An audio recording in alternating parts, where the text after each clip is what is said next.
Hello friends, आप सभी लोगों का स्वागत है हमारे यूट्यूब चैनल पर। तो आज हम पढ़ेंगे कक्षा 7 का नागरिक शास्त्र यूपी बोर्ड का पाठ 2। पाठ का नाम है व्यवस्थापिका कानून बनाना। तो देखिए दोस्तों, हम इस पाठ का सभी प्रश्न उत्तर देखेंगे।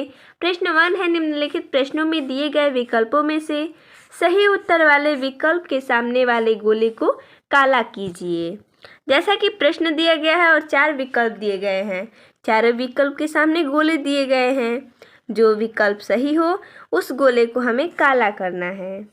जैसा कि प्रश्न है, लोकसभा का कार्यकाल है। विकल्प है 5 वर्ष, 6 वर्ष, 7 वर्ष, 8 वर्ष। तो लोकसभा का कार्यकाल कितने वर्ष का होता है? तो 5 वर्ष का। तो इसके आगे वाले गोले को हम काला कर देंगे। अगला प्रश्न है, उत्तर प्रदेश विधान परिषद की सदस्य संख्या है। विकल्प है 95, 99, 100, 104। तो इसका सही विकल्प हो जाएगा 100। तो इसके आगे वाले गोले को काला कर देंगे। अगला प्रश्न 2 नंबर है, निम्नलिखित प्रश्नों के उत्तर दीजिए। प्रश्न है, भारतीय संघीय व्यवस्था का प्रमुख लक्षण क्या है? इसका उत्तर हो जाएगा, संघ एवं राज्यों के बीच विधायी शक्तियों का विभाजन 3 सूचियों में किया गया है, जो भारतीय संघीय व्यवस्था का प्रमुख लक्षण है। ये तीनों सूचियां इस प्रकार हैं: संघ सूची, राज्य सूची, समवर्ती सूची। सबसे पहले हम देखेंगे संघ सूची के बारे में। इस सूची के विषयों पर विधि का अधिकार संसद को प्राप्त है, जिनमें से कुछ प्रमुख विषय हैं: रेल, जल परिवहन, हवाई जहाज, राष्ट्रीय राजमार्ग, बैंक, विदेशी मामले, स्मारक, रक्षा, संचार माध्यम, डाक विभाग। अगला है राज्य सूची। इस सूची के विषयों पर कानून बनाने का अधिकार राज्य विधानमंडल को प्राप्त है, जिनमें से कुछ प्रमुख हैं: पुलिस, स्वच्छता, मत्स्य पालन, स्थानीय स्वशासन, कृषि, सिंचाई, पशुधन, निचली अदालत, कारागार, सड़क। अगला है समवर्ती सूची। कुछ ऐसे भी विषय हैं जिन पर संसद और राज्य विधानमंडल दोनों ही कानून बना सकते हैं। इन्हें समवर्ती सूची के अंतर्गत रखा गया है।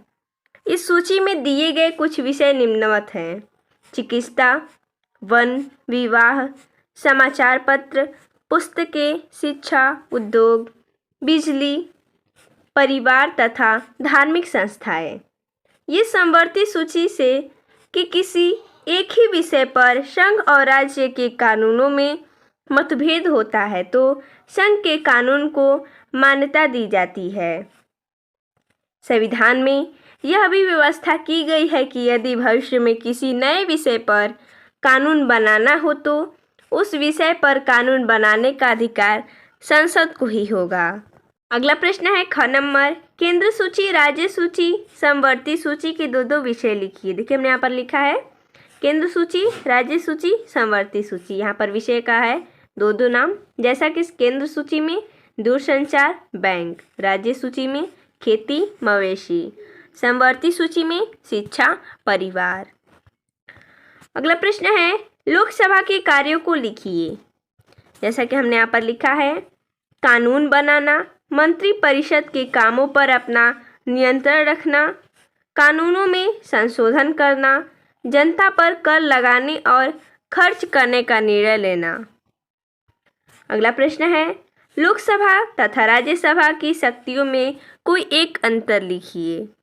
इसका उत्तर हो जाएगा, लोकसभा में धन विधेयक प्रस्तुत की जाते हैं और राज्यसभा केवल इस पर चर्चा कर सकती है। अगला है, विधेयक के कानून बनने के 3 चरणों को प्रस्तुत कीजिए। जैसा कि हमने यहाँ पर 3 चरण लिखा है। साधारण विधेयक किसी भी सदन यानी कि लोकसभा या राज्यसभा में पेश किया जा सकता है। राष्ट्रपति के हस्ताक्षर से पहले दोनों सदनों में विधेयक पारित होना अनिवार्य है। यदि विधेयक के पक्ष में आधे से अधिक सदस्यों का मत हो तो वह विधेयक सदन में पारित हो जाता है। अगला प्रश्न है, धन विधेयक क्या है? इसको पारित करने की प्रक्रिया साधारण विधेयक से किस प्रकार अलग है? इसका उत्तर हो जाएगा खर्ची या आमदनी से संबंधित विधेयक को धन विधेयक कहते हैं। इन विधेयकों पर राष्ट्रपति पहली ही बार में हस्ताक्षर कर देते हैं। इसके बाद विधेयक को मंत्री द्वारा लोकसभा में पेश किया जाता है।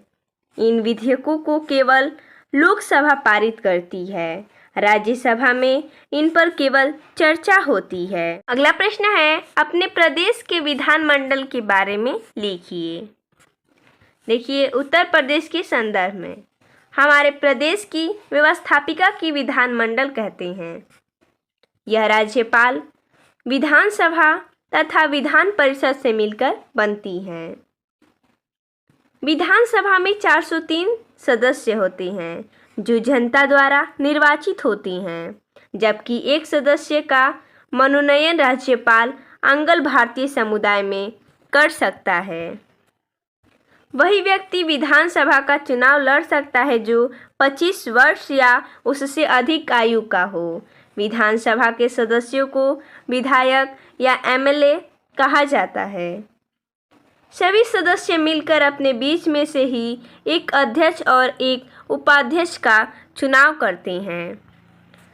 सामान्यतः विधानसभा का गठन 5 वर्ष के लिए किया जाता है, परंतु मंत्रिपरिषद की सलाह पर राज्यपाल इसे समय से पहले भी भंग कर सकता है।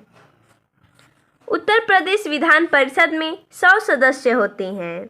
इसमें 38 सदस्य विधानसभा द्वारा, 36 सदस्य स्थानीय संस्थाओं द्वारा, 8 शिक्षकों द्वारा तथा 8 स्नातकों द्वारा निर्वाचित होते हैं। 10 सदस्य राज्यपाल द्वारा मनोनीत किए जाते हैं। वही व्यक्ति विधान परिषद का सदस्य बन सकता है जो 30 वर्ष या उससे अधिक आयु का हो। विधान परिषद के सदस्यों को विधायक या एमएलसी कहते हैं। विधान परिषद के सदस्य अपने बीच में से ही एक सभापति और एक उपसभापति चुनता है। विधान परिषद एक अस्थायी सदन है। इसके सदस्यों का चुनाव 6 वर्ष के लिए किया जाता है। प्रत्येक दूसरे वर्ष 1/3 सदस्य अवकाश ग्रहण करते हैं। विधानमंडल का मुख्य कार्य कानून बनाना है।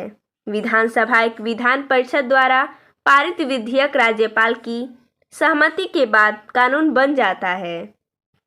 हमारे प्रदेश का विधानसभा भवन लखनऊ में स्थित है।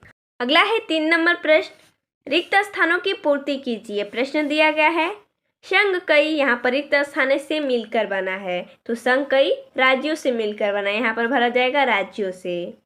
अगला है संविधान में शिक्षा से संबंध रखने वाले विषय, यहाँ पर रिक्त स्थान सूची में दिया गया है। तो संविधान में शिक्षा से संबंध रखने वाले विषय किस सूची में दिया गया है, तो समवर्ती सूची में। अगला है लोकसभा, राज्यसभा तथा यहाँ पर रिक्त स्थान को मिलाकर भारतीय संसद बनती है, तो यहाँ पर भरा जाएगा राष्ट्रपति को। अगला है राज्यसभा में सदस्यों की संख्या अधिक से अधिक 250 हो सकती है, यहाँ पर रिक्त स्थान हमने भरा यहाँ पर 250। अगला प्रश्न है सही मिलान कीजिए। जैसा कि दिया गया है केंद्र सूची का विषय डाक तथा तार द्वारा होता है। अगला है लोकसभा की बैठक की कार्यवाही कौन करता है, अध्यक्ष। राज्यसभा के सदस्यों का कार्यकाल कितना होता है, 6 वर्ष। लोकसभा की सदस्यता हेतु न्यूनतम आयु कितनी होती है, कम से कम 25 वर्ष। तो देखिए दोस्तों, इसमें इतना ही प्रश्न दिया था। तो मिलते हैं नेक्स्ट वीडियो में, तब तक के लिए धन्यवाद दोस्तों।